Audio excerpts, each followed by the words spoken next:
Hello, West Ham Network. Hope you're all well. It's Holly and I am here with your Hammers headlines for today, Wednesday, the 26th of July. This is, of course, run in association with KUMB.com, so check them out if you haven't already. In today's news, we have plenty of uncertainty. Probably not what you wanted to hear from the news, but this involves uncertainty with deals, current players and management. So let's get stuck in and take a little look at today's headlines. For your first story, the deal with James Ward-Prowse is still progressing, with Steinberg speaking about him on TalkSport last night. He said Moyes is pushing for the likes of James Ward-Prowse, and this is a deal that I do expect to get done in the end. I think Ward-Prowse wants to move to West Ham. So it's obviously good to hear that he does want to come to West Ham. The question is, are we going to be able to get it over the line? Because there is increasing urgency to actually get this completed and finalised. This is because Liverpool are on the verge of signing Southampton midfielder Lavia after making a second bid today, according to The Athletic. Now, the problem this brings is that Liverpool are now very close to meeting the £50 million valuation that Southampton have set. And if this deal does go through, Southampton would then be reluctant to part with their other midfield star.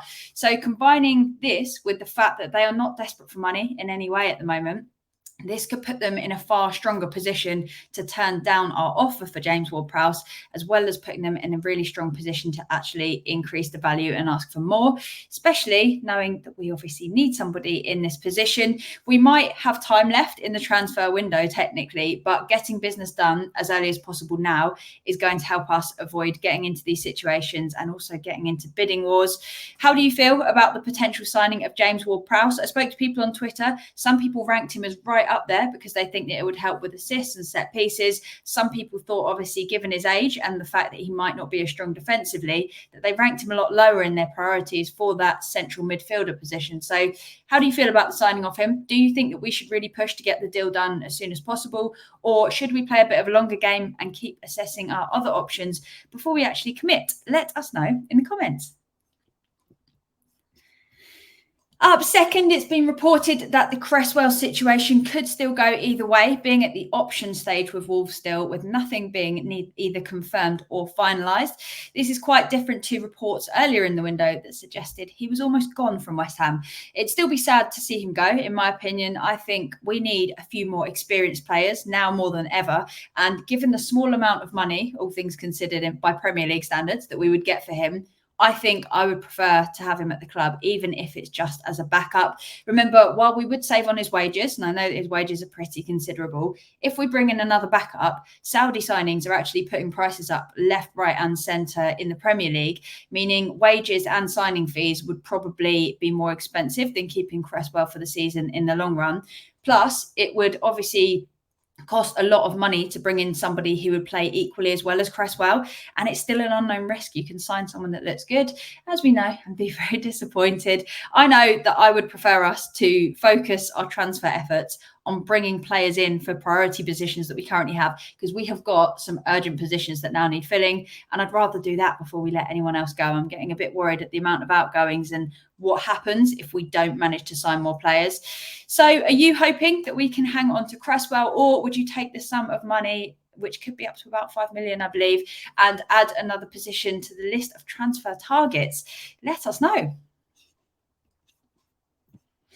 And finally, before the appointment of Tim Steidten, it was clear that we had a very different approach going on in terms of what he liked to do for finding new players and the approach that we'd previously been used to.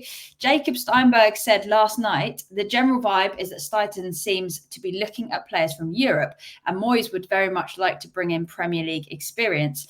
What has informed this thinking is that they brought in quite a few players from overseas last year and it didn't really work out.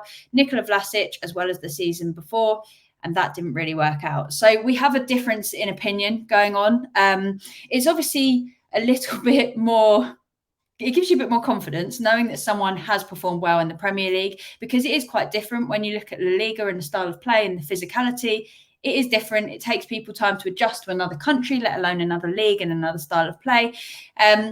But having this difference in opinion and trying to decide on whether we focus on Premier League experience or whether we focus on players' individual attributes is a really big question. And we see teams successfully do that when you take a player and you look at whether, like, whatever the individual attributes, or whether it's strength on the ball, whether it's being able to pass accurately, whatever it is, if you look at the individual side of a player's game, you can bring that into a strategy. But the fear comes when we don't have an aligned focus, and we've got one person over here wanting one thing and another over there wanting something else. And unfortunately, it does seem that this difference in opinion is causing some delays in deciding which targets we need. Obviously, the chosen players, they need to be talented, but they also need to fit into the system that we intend to play with next season.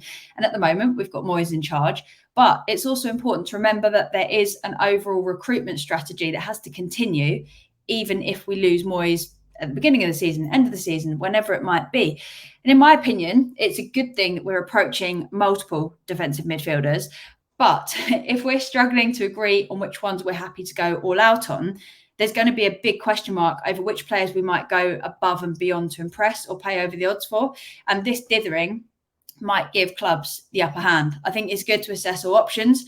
But yeah, if Moyes is saying he wants one player and Steiten is set that he wants another, I don't see how you would get the other person on board to then go, look, let's pay over the odds because this is the one player that we have to get this window. So it's going to be interesting to see what happens there.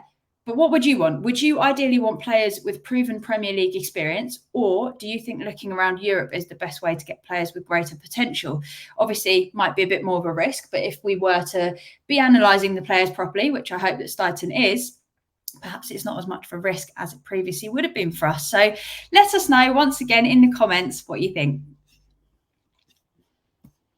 So those are your Hammers headlines for today. We are still on the verge of making our first transfer window signing, last club to do it. But surely, I know I've said this before, but surely it cannot be much longer before we get something over the line, can it? I don't know. So make sure you're subscribed to West Ham Network, give this video a thumbs up and get involved in the conversation by leaving us a comment and letting us know how you feel. Have a great one. Until next time, enjoy your day. And of course, come on, you Irons. Bye.